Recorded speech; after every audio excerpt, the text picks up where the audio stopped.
So resuming from last lecture, the next type of branching statement is the if-else statement. The if-else statement is nothing but a simple extension for the if statement. हमने देखा था कि if statement में हम सिर्फ condition लिखते हैं, if block होता है, अगर वो true रहा तो ही ये block execute होगा, नहीं तो सीधा control यहाँ पे statement x पे आ जाता है, यानी वो statement पे जो if block के बाहर लिखा हुआ है. But यहाँ पे there is a small difference.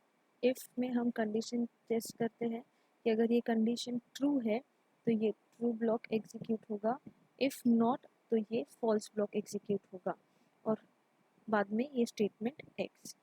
In the sense कि if we are writing that a greater than b, print a else print b, यानी हम यहाँ पे यूज़र को ऑप्शन देते हैं कि आप या तो ये प्रिंट कर सकते हो या फिर वो प्रिंट कर सकते हो.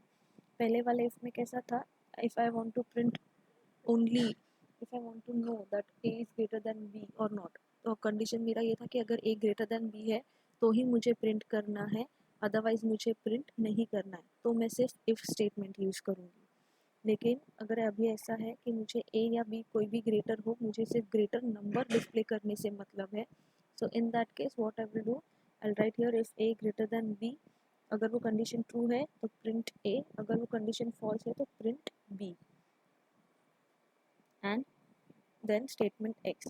Again, based on the condition, either this block or this, यानी true या false block में से कोई भी एक ही block execute होगा, दोनों block execute कभी नहीं होगा.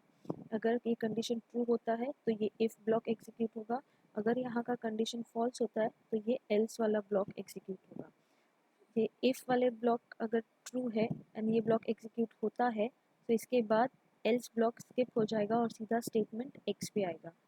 अगर ये condition false हुआ and we come to else block for execution, तो ये पूरा block का execution होने के बाद control statement x पे आ जाएगा, which means at any point of time based on this condition is true or false, based on whether it is executing if block or else block, finally condition खत्म होने के बाद execution आएगा statement x पे ही, and वहाँ से वो execution resume करेगा. The flowchart for the if-else block is as shown. ये है अपना स्टार्ट पॉइंट, यहाँ से हम कंडीशन टेस्ट करते हैं. तो as I said, if conditions में हमेशा दो पाथ्स होते हैं, एक ट्रू एक फॉल्स. अगर ये कंडीशन ट्रू है तो वो इफ़ ब्लॉक एग्जीक्यूट करेगा, अगर ये कंडीशन फॉल्स है तो वो फॉल्स ब्लॉक एग्जीक्यूट करेगा. विच मीन्स अगर ये ट्रू ब्लॉक एग्जीक्यूट हो रहा है तो फॉल्स ब्लॉक स्किप हो जाएगा, और अगर फॉल्स ब्लॉक एग्जीक्यूट हो रहा है तो ये ब्लॉक स्किप हो जाएगा, क्योंकि एट अ टाइम दोनों कभी भी एग्जीक्यूशन नहीं हो सकता है. And whether this is true block executed और फॉल्स ब्लॉक एग्जीक्यूटेड, दोनों में से किसी एक का भी एग्जीक्यूशन हुआ, एग्जीक्यूशन खत्म होने के बाद हम आते हैं स्टेटमेंट एक्स पे, एंड वहाँ से नेक्स्ट स्टेटमेंट यानी दूसरा एग्जीक्यूशन रिज्यूम करते हैं. फॉर एग्जाम्पल, लास्ट एग्जाम्पल में हम देखा था if marks is greater than 40, so marks equal to marks plus grace and grade equals to pass. हमने सिर्फ इतना किया था, तो दूसरा ऑप्शन ही नहीं डाला था. But now I am keeping an option कि जिनके मार्क्स 40 से ऊपर है उनको ही ग्रेस मार्क्स देके पास करना है, जिनके मार्क्स 40 से नीचे है उनको भी इंटीमेट करना है कि ये यहाँ पे फेल है, इन्फॉर्म करो. So if marks is greater than 40, marks equal to marks plus grace, that is अगर यहाँ पे किसी को 50 आया है तो ये ट्रू हो गया कंडीशन, तो ये इफ ब्लॉक एग्जीक्यूट होगा. बट किसी को 35 आया है तो ये कंडीशन फॉल्स होगा, तो ये सीधा जंप करेगा एल्स वाले ब्लॉक पे और उसको ग्रेड देगा फेल, और मार्क्स अचीव में प्रिंट करेगा मार्क्स और ग्रेड प्रिंट करेगा फेल में. Okay, next we study the nested if else structure. अभी नॉर्मल इफ एल्स अगर समझ गया है तो nested if else is also simple to understand. Nested का मतलब होता है एक के अंदर एक इफ एल्स का कंडीशन होना. जैसे यहाँ पे है इफ, यहाँ पे फर्स्ट कंडीशन, अगर ये कंडीशन ट्रू है तो ही ये ब्रैकेट के अंदर जाएगा, ब्रैकेट के अंदर जाएगा तो उसके बाद वापस एक इफ कंडीशन है, अगर वो कंडीशन ट्रू है तो ही ये स्टेटमेंट ब्लॉक एग्जीक्यूट करेगा. अगर ये वाला कंडीशन फॉल्स है तो फिर वो जंप करेगा इस एल्स पे, दैट इज राइट. ये first else belongs to this if, and ये जो लास्ट वाला एल्स है belongs to first if.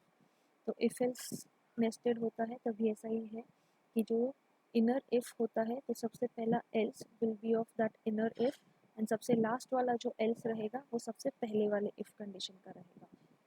So I explain the execution again कि अगर ये इफ कंडीशन हम यहाँ पे टेस्ट कर रहे हैं, अगर ये कंडीशन ट्रू हुआ तो ही ये अंदर जाके दूसरा कंडीशन टेस्ट करेगा. अगर ये कंडीशन फॉल्स हुआ तो ये सीधा जंप करेगा ये वाले एल्स ब्लॉक पे, और इसके अंदर जो भी स्टेटमेंट्स रहेगा वो एग्जीक्यूट करेगा और बाहर आएगा ऑन स्टेटमेंट एक्स. लेकिन अगर ये कंडीशन ट्रू रहा तो ये ब्रैकेट के अंदर जाएगा, ब्रैकेट के अंदर जाके दूसरा कंडीशन चेक करेगा. अगर ये कंडीशन भी ट्रू है तो ये इनर इफ ब्लॉक का स्टेटमेंट एग्जीक्यूट करेगा. लेकिन अगर ये इनर इफ ब्लॉक का कंडीशन फॉल्स निकला तो ये जाएगा इसके एल्स ब्लॉक पे, एल्स ब्लॉक पे स्टेटमेंट एग्जीक्यूट करेगा और यहाँ से कंट्रोल सीधा आएगा स्टेटमेंट एक्स पे. which means if this condition is true then this entire inner if block will be executed, ये वाला skip हो जाएगा. if this condition is false तो ये सब skip हो जाएगा और directly ये वाला else block execute होगा. the flowchart is as shown. the flowchart makes understand very simple. इसके लिए let's see, ये पहला if condition है कि अगर पहला इफ कंडीशन फॉल्स होता है तो सीधा हम एल्स ब्लॉक एग्जीक्यूट करते हैं. अगर पहला इफ कंडीशन ट्रू है तो उसके अंदर अपना दूसरा इफ कंडीशन है, तो दूसरा इफ कंडीशन चेक करेंगे. इफ़ इट इज़ ट्रू तो ट्रू का ब्लॉक एग्जीक्यूट होगा, इफ़ इट इज़ फॉल्स तो फॉल्स का ब्लॉक एग्जीक्यूट होगा. अगेन पहला कंडीशन जब टेस्ट करोगे तो या तो वो ट्रू होगा या फॉल्स होगा. इसके लिए या तो ये वाला साइड एग्जीक्यूट होगा या फिर ये वाला साइड, दोनों कभी भी साइमल्टेनियसली एग्जीक्यूट नहीं होगा. Irrespective of any execution taking place, finally they will end up jumping to the statement X and वहाँ से execution for the normal program will be resumed. जैसे हमने यहाँ पे दिया है if gender is equals to female, ये हमारा पहला कंडीशन है कि अगर जेंडर फीमेल है and if age is less than 10, मतलब ये कंडीशन चेक करने के लिए पहला कंडीशन ट्रू होना ज़रूरी है. अगर जेंडर मेल होता है तो हम ये पूरा ब्लॉक स्किप करेंगे और सीधा आएंगे नीचे एल्स पे, चार्ज एंट्री फी. लेकिन अगर जेंडर फीमेल है तो फिर ये ब्रैकेट के अंदर जाएगा, ब्रैकेट के अंदर जाएगा तो यहाँ पे चेक करेगा if age is less than 10 which is also true, then will execute this statement. लेकिन अगर ऐसा होता है कि जेंडर फीमेल है लेकिन एज इज़ ग्रेटर देन 10 तो फिर ये स्किप करेगा, ये सीधा एल्स के पास आ जाएगा यहाँ पे.